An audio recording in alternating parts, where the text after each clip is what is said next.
I'll start. So, hello everyone, welcome.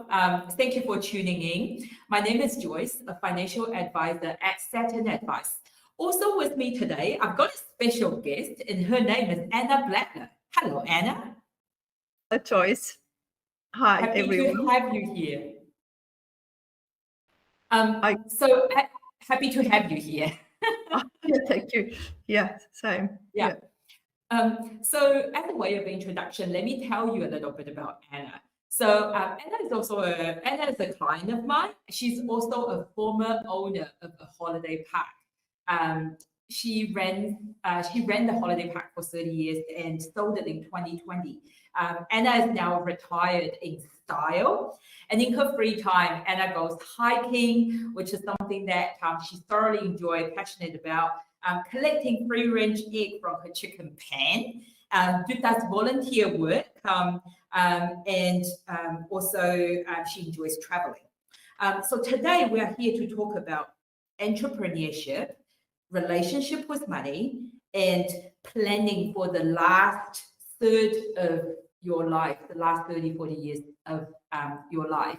And I'm going to ask Anna a lot of questions, and she's going to share from her perspective. Are you comfortable with that, Anna? Fine, yeah. Okay, let's do this. All right. Yeah. Let's do it. So we will start from, a story. We are here to tell Anna's story, and the story has a beginning and an end. We will start with the beginning. So, Anna, this is something I'm always curious about, because I know you have a doctorate degree in biology. So tell us, how did you actually get into the business of running a holiday park?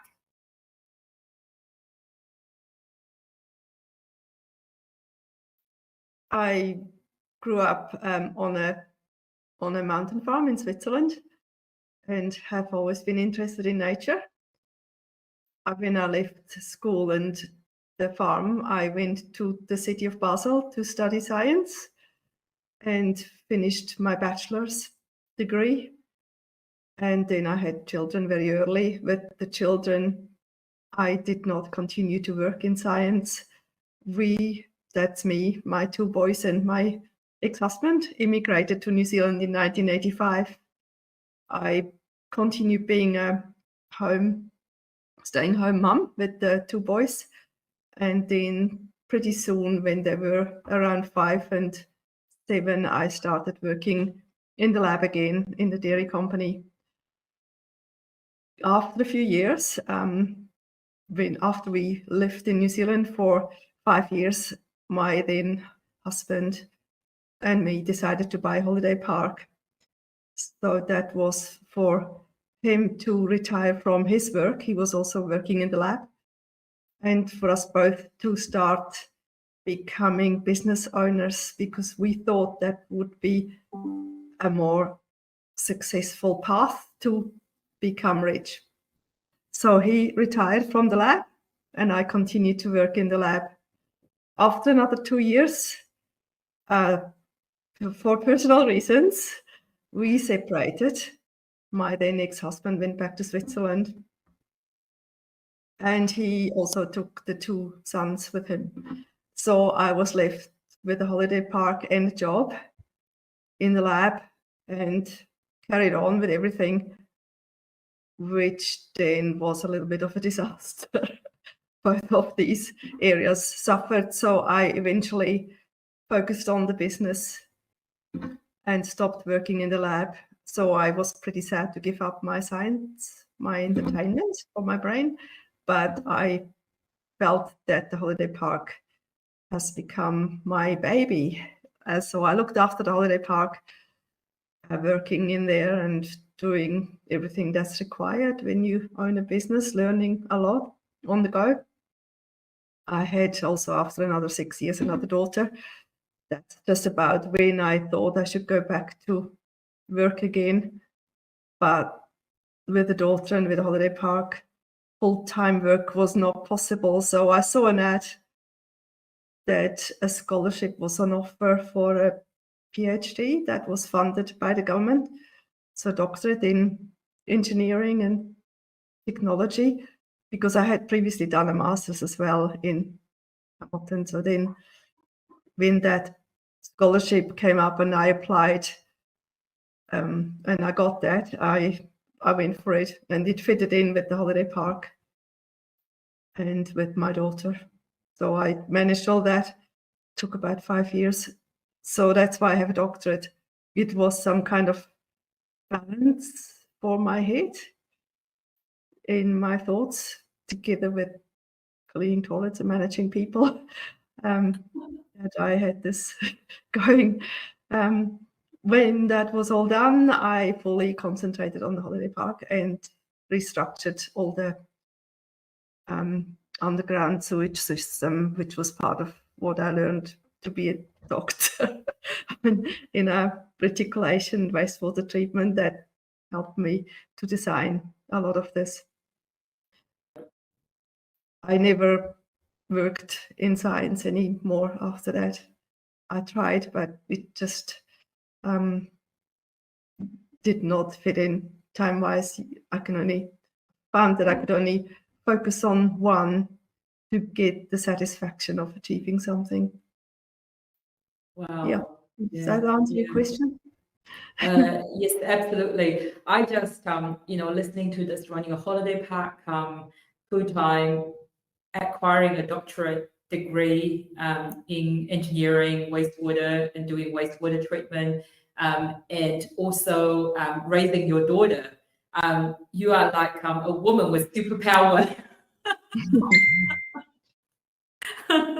Yeah, and it's yeah, I don't think I did perform very well in either of those activities. The holiday park did not do very well, and I don't think I produced an excellent thesis. So you graduated with a doctorate degree.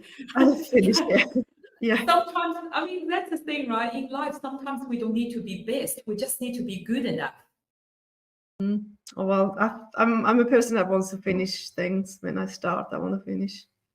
So that is why I had to finish that. Yeah, sure. Yeah. So, kind of, you started a business, and then I guess the ending of that is when you sell the business, right? So what motivated? So I know that from memory you ran the holiday park for more than 30 years. What motivated you to sell?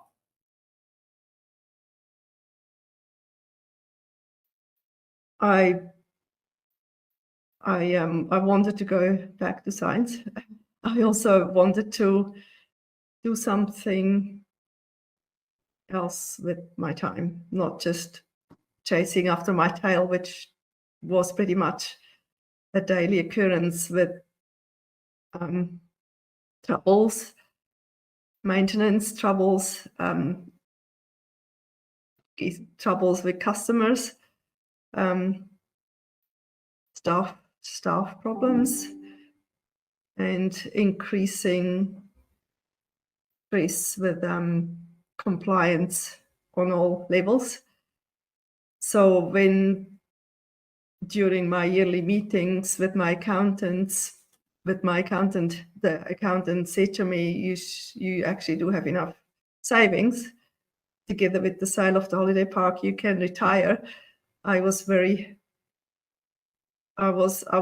quite emotional. I thought, oh well, this is like somebody telling me you worked hard enough. Now you're on a break. After that was maybe after 25 years, he started making those comments to me. And I thought for a while, and then had discussions with real estate agents in ways to put the holiday park on the market. It then took 3 years before it finally sold. Wow. Took 3 years.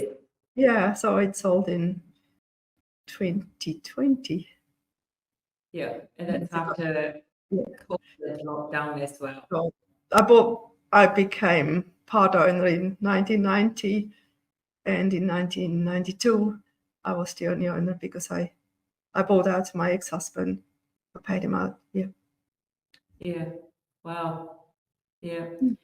So having that conversation with your accountant and come to realization that what you have saved up until that point, plus the sales of business, would enable you to live comfortably for the rest of your life without having to continue to run the holiday park. Yeah, Get you to the point that you are ready to sell. yes. I thought I wanted to sell many times, but with the view of then picking up another job, I did not really picture the exit of the holiday park as my first step in retirement, because I just wouldn't trust savings to sustain me. And do you still think that way? Yeah, sometimes I want to be able to use my hands just in case everything goes to custard.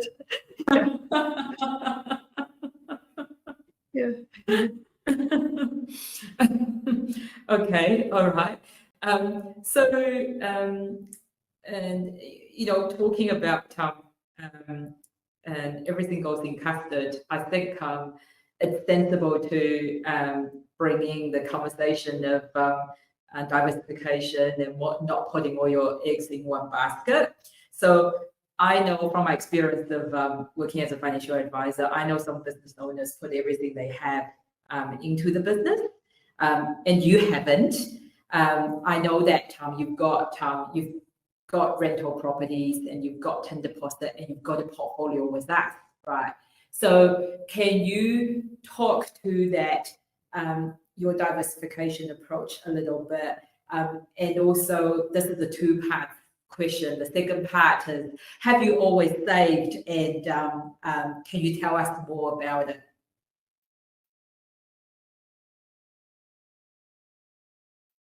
Yeah, with the holiday park's cash flow, it was necessary to save money for upcoming maintenance, or more than just maintenance, but expansion projects. So all that time from right when I started becoming an owner, I had always a savings account or term deposits on the go. The first 2 or 3 years or 4 years was to pay off the mortgage. So everything was freehold pretty quickly. And then it was to save up enough to build this extra building, or to build new roading, or to do some more with the infrastructure. That purpose of saving initially was for expansion of the business. When there was more there of the houses on the holiday park, more houses, more units to in, more money came in, and I did not use it all for further expansion. There was enough expanded, so all I needed that money for then was to maintain it, to renovate it, to upgrade. So there was surplus, and I just kept leaving it for in several term deposits, which rolled over. I just chopped around for the best term deposits. I had been approached by investment advisors for maybe 20 years to put money into other investments, and I was always started looking at that and then walked away again. I heard stories of dips which scared me, so I did not proceed with any of them for a long time. Sure. Just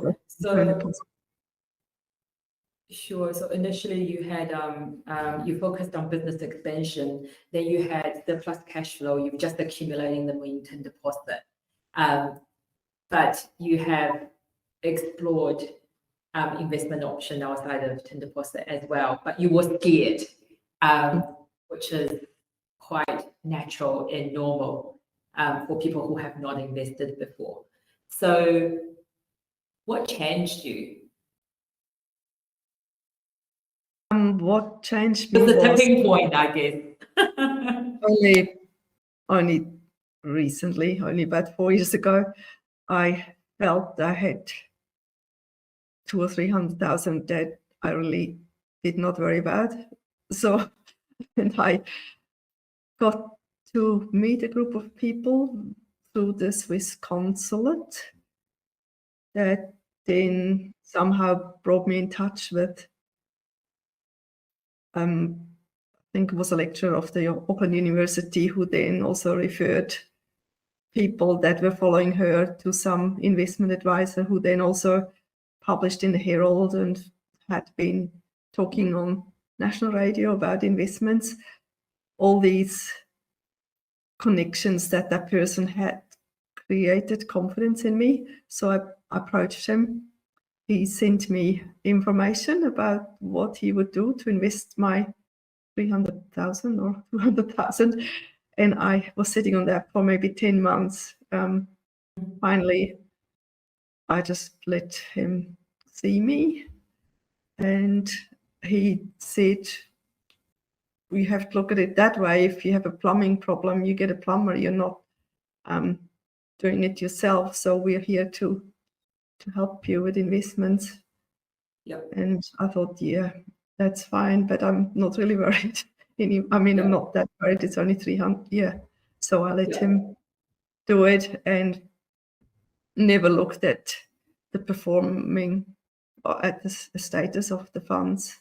I think it dipped and went up only in the last half year. So the person that you talked to is my colleague, is that right? Yeah. So what I'm hearing is that, venturing out, you run business comes with its risk. You run tin deposit is safe. You run rental property comes with its own pros and cons, comes with risk. And when you are investing for the first time, it's an uncharted water, unfamiliar, and it's quite scary. And I guess from what I'm hearing, how you overcome that is by doing a lot of reading and research, learning about it yourself, which you are, extraordinarily good at. B is, talk to somebody with a lot of credibility, and this person is, featured in the news through words of mouth. You get to know this person, and I guess the third thing that I'm hearing is starting small. Like, don't put everything. Don't put everything into it. Starting small, tread water, dip your toe in the water, and learn about it. Would you have anything else to add? Yeah, I would advise myself or other people to do this called dollar cost averaging. It's just when you have a lump sum to invest, make sure, even though the advisor might tell you invest in the same market, that you're selling or that the money becomes available. It's probably better to keep feeding that fund in an amount that's allowing a spread of the risk. Yeah, sure. Thanks for sharing that, Tom. So come back to diversification a little bit, Tom. Going back to the different pots of money that you've got in place. Why diversify? Like, what does diversification mean for you? How does it help you? Diversification, you mean? Or what? Yeah, diversification.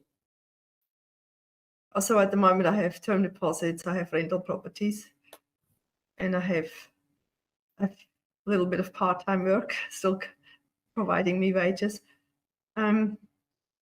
It makes me feel safer. Safer. Yeah. So that safety. Safety, yes, in being able to survive a crash, or if a house burns down, if the other house, or if the whole shares, if my bank goes bankrupt, then I still have the investments. If the house burns down, I have the other house. Or if they both burn down, I have the other yeah, I have got three sources, I think, of income. Yeah, sure. And the other income or the other safety is my own ability to grow food or to be healthy, to walk around and to have some land. Our property is large enough to have a big enough garden and to graze some animals. Mm. So self-sufficiency with lots Yeah. of wood for warmth to make a fire. So Yeah. that is also something that Yeah. makes me feel safe. Yeah. You are a survivor. Mm, yeah. Yeah. Okay. So the next question is about transition. So there is a saying that you know, with the advancement of technology, people live a lot longer now, and living to 100 is not a dream, right? And if I know that your dad is still around, and longevity genes seem to be running your family. And I know that you beat me anytime when it comes to hiking, the distance as well as the speed. You are super healthy. So you know, there is a saying that you know, you need not only financial capital but also social capital to live to 100. So from a social capital perspective, we're talking about going from working to not working, and you need, I guess, the social circle and other things to fill up the gap and make life purposeful again. From a That's quite a big transition. And then from a financial capital perspective, you have transitioned from living off business income plus stashing away more towards saving to build up that safety net to a point that you are decumulating and actually spending your capital to fund your lifestyle. Again, that is quite a big transition. So my question to you is, how, you know, now 2020, now being retired kind of for 3 years, how do you find the transition? What have you planned for, and what comes as a surprise to you?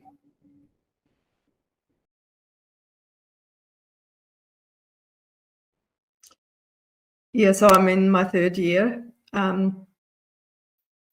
The first few months is just a big breather, and the joy of having a really nice house. We obviously, I am married, so but together with my husband, we moved into a very nice house in my opinion, and because it's the first house that I could put furniture in that I like.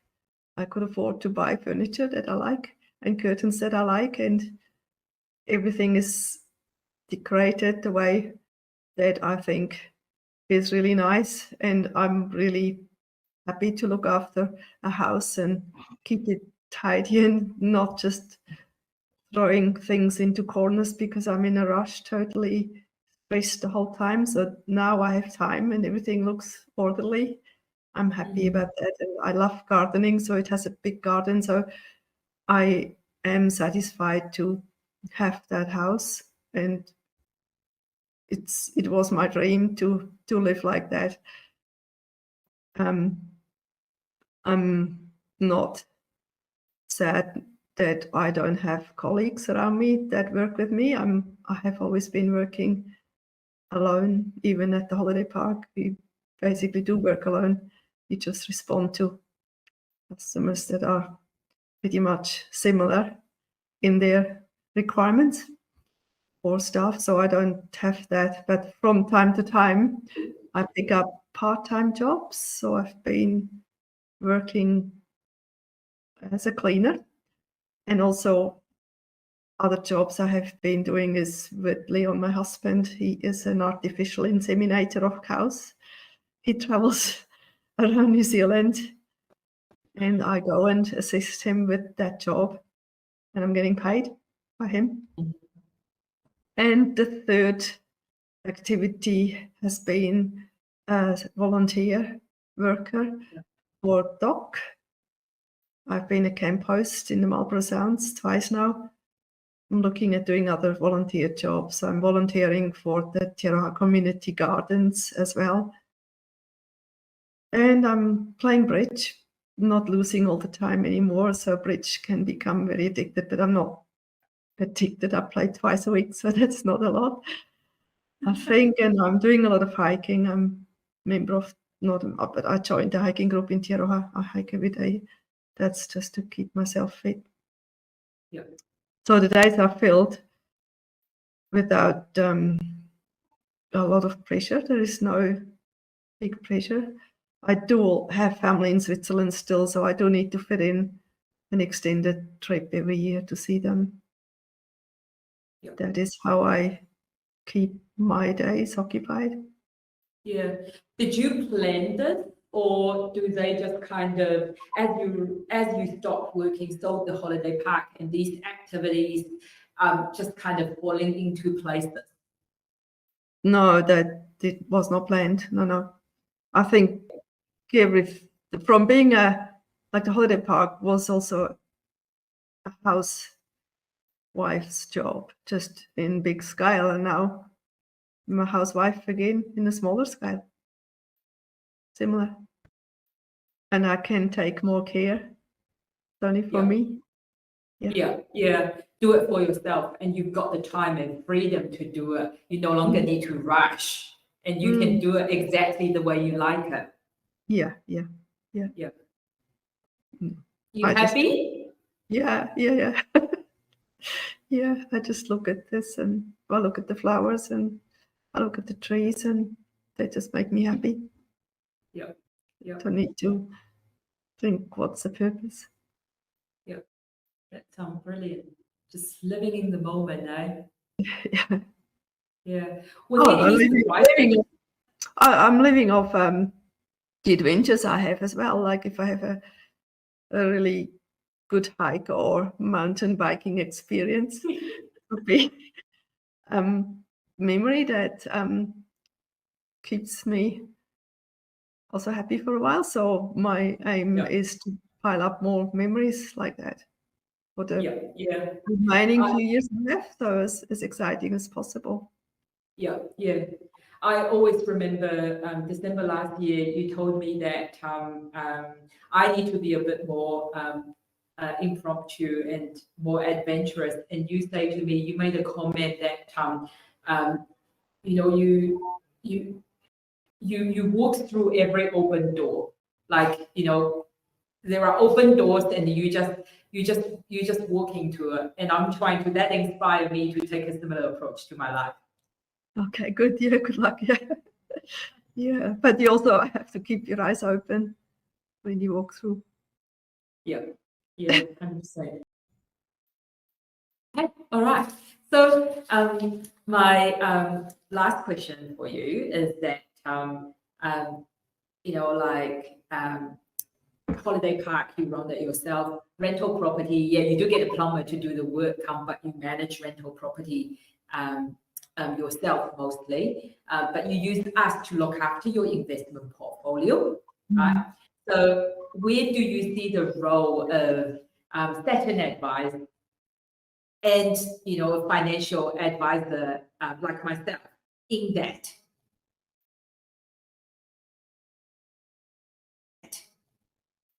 I would hope that financial advisors have a worldview of where money should be able to be stored safe, and that they're the advisors or the people that make decisions in where the money should go keep themselves up to speed with current